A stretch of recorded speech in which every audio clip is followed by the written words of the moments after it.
ଆଉ 50,000 ଟଙ୍କା ନେଇଗଲି ପୁରୀ ସି ବିଚରେ ରହି ଚାକିରି ପାଟେଣି ଖାସି ମାସି କଲି ଖାଇଲି ପିଇଲି ପୁରା ଟେକେ କଥା ପଳେଇ କହନା କଣ ଜାଣିଛୁ ନା କଣ ପାଇଁ ଇଏ କଥା ଯଦି ମୁନା ମାନସିଂ କାନରେ ପକେଇବି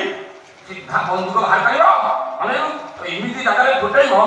ଆଉ କିଛି ଅନେକ ଦୁଇ କରିପାରିବୁନି। ଏଇ ମାମୁ କଣ ତମ ମୁନା ମାନସିଂଙ୍କର ଗ୍ୟାସ୍ ଟା ଗ୍ୟାସ୍ ଟା ତମ ମୁନା ମାନସିଂ କଥା ଛାଡ଼ ମୋ କଥା ଟିକେ ବୁଝ କଣ କହୁଛନ୍ତି ଭାରି ଖନ ହେଲେ ତତେ ଦେଖି ମତେ ବାହାଘର କରେଇ ବାହାଘର ମତେ ଲାଗୁଛି ବୁଝିଲୁ ତୁ ଏ ଅଳ୍ପ ଦିନ ଭିତରେ ବାଇଆ ହେଇକି ଦାଣ୍ଡରେ ବୁଲିବୁ।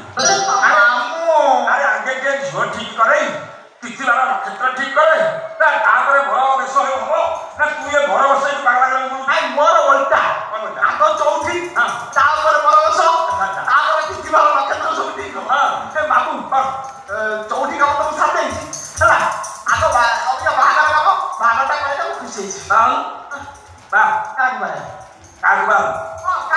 ମତେ ବାହୁ ମୁଁ ଫାଙ୍କା ହେଲାଣି ରାଜିକାଲି ହେଲାଣି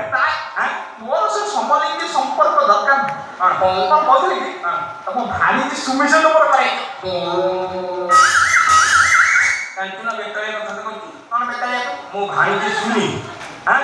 ତାକୁ ଯଦି ଏ କଥା ଶୁଣେଇବି କଣ କରିବ କହିଲୁ ତା ଯୋଉ ପୁଲିସ ରଣୁ ତୋ ନେଇ ଭୁଲ ଭର୍ତ୍ତି କରିବ ମୋତେ ସାମୁ ତମେ ଜାଣିନ